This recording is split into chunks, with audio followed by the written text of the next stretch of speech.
सारे बुला लिए इन्होंने, सारे मुख्यमंत्री बुला लिए, सारे सांसद बुला लिए, अमित शाह जी आ गए, मनोज तिवारी आ गए, सारे आ गए दिल्ली में, सारे धुरंधर देश के, और सबका एक ही मकसद है, केजरीवाल को हराना। सारे लगे पड़े हैं मेरे पीछे, अपनी जान भी दांव पे लगाई देश के लिए, और ये कहते हैं कि केजरीवाल आतंकवादी है। मैं आपको बता दूं मोदी जी,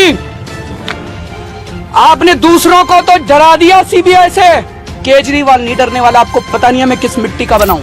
हीन तनु जान के सुमिरो पवन कुमार, बल बुद्धि विद्या देहु मोहे। साल 2010 का समय था जब लोकपाल बिल पास हुआ था। उस वक्त एक शख्स को लेकर चर्चाएं बढ़ने लगी थी। वो शख्स जो कभी एक कामयाब नेता के रूप में बनकर उभरा था, वो नेता जिसने अन्ना आंदोलन की नींव रखी थी। शायद आप जान ही गए हो कि हम किसकी बात कर रहे हैं। हम बात कर रहे हैं आम आदमी पार्टी के वरिष्ठ नेता अरविंद केजरीवाल की। कभी वो समय था जब अरविंद केजरीवाल एक उभरते हुए नेता के रूप में सामने आए थे, जिनको लेकर इन दिनों एक के बाद एक खुलासे हो रहे हैं। शराब घोटाले के चर्चित मामले में ईडी ने केजरीवाल को अब गिरफ्तार कर लिया है। आइए सुनाते हैं आपको केजरीवाल के उभरने से लेकर डूबने की राह की वो चौंकाने वाली कहानी। केजरीवाल दिखते तो बेहद साधारण हैं, लेकिन असल में वो सियासी गलियारे के एक मामूली इंसान तो बिल्कुल नहीं है। विधानसभा में सदस्यों की संख्या है 70, लेकिन केजरीवाल ने चुनाव में 67 सीटें जीतकर एक वक्त पर राजनीतिक भूकंप को जन्म दे दिया था। 2014 में जब हर कोने में मोदी नाम की लहर दौड़ रही थी, तब देश की राजधानी दिल्ली में केजरीवाल की आम आदमी पार्टी के आगे सभी पार्टियों के रंग उड़ गए थे। कहते हैं कि अन्ना आंदोलन की अगुवाई करने वाला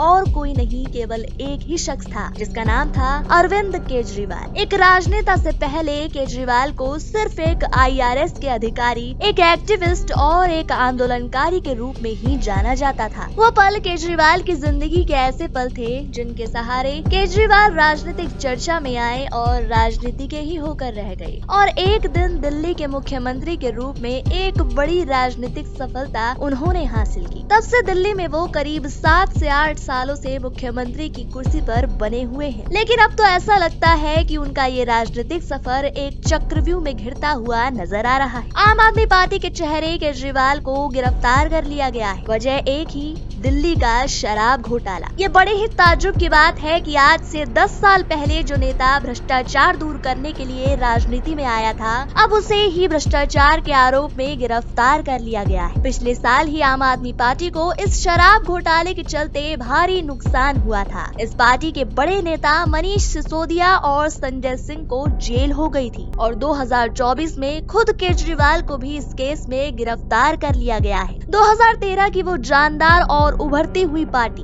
इस तरह अचानक अपना रास्ता भटक जाएगी, दिल्ली की जनता ने ये कभी नहीं सोचा था। सवाल ये कि हुआ क्या था। साल 2022 में आम आदमी पार्टी ने शराब नीति बनाई थी, जिससे पार्टी को करोड़ों रुपयों का घाटा उठाना पड़ा था, और फिर एक ऐसी नीति बनाई गई जिससे शराब माफियों को 138 करोड़ रुपए का मुफ्त लाइसेंस दिया गया, जिसके बदले पार्टी ने उनसे 100 करोड़ रुपए भी लिए थे। इसी मामले में दोषी पाए जाने पर साल 2023 के शुरुआती दिनों में दिल्ली के शिक्षा मंत्री मनीष सिसोदिया को ही गिरफ्तार कर लिया गया था, और फिर अक्टूबर तक आते आते संजय सिंह को भी गिरफ्तार कर लिया गया था। तब से ये दोनों तिहाड़ जेल में कैद हैं। इन दोनों की गिरफ्तारी के बाद सीधा शक केजरीवाल की तरफ भी जाने लगा, और ये तय हो गया था कि एक ना एक दिन केजरीवाल को भी जेल हो ही जाएगी। इसीलिए केजरीवाल को ईडी की तरफ से 9 बार सम्मन भेजे गए, जिनको केजरीवाल ने साफ इग्नोर ही कर दिया था और ईडी के सामने पेश नहीं हुए। दरअसल केजरीवाल ने फेस टाइम नाम के एक ऐप के जरिए शराब घोटाले के सबसे बड़े आरोपी समीर महेंद्र से बात की थी। इस वक्त केजरीवाल ने समीर से कहा था कि हमारी पार्टी के कम्युनिकेशन इंचार्ज विजय नायर पर भरोसा करें। वहीं 12 से 15 नवंबर 2022 तक चली पूछताछ के दौरान समीर महेंद्र ने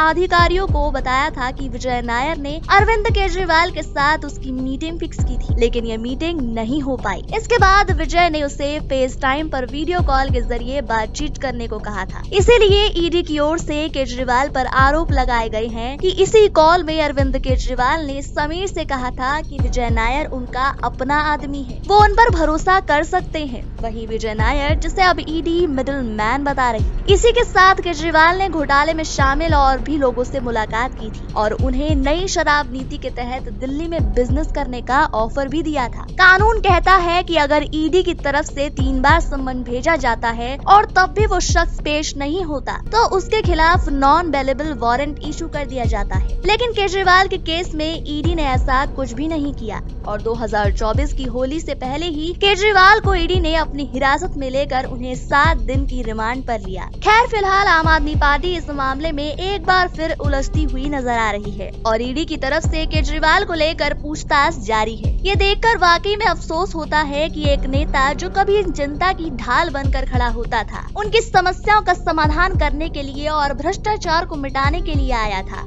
आज वो खुद ही भ्रष्टाचार की जंजीरों में जकड़ता हुआ दिखाई दे रहा है। अब देखना होगा कि इस केस का परिणाम क्या निकलता है। ये कहानी आपको कैसी लगी, हमारे कमेंट सेक्शन में जरूर बताएं।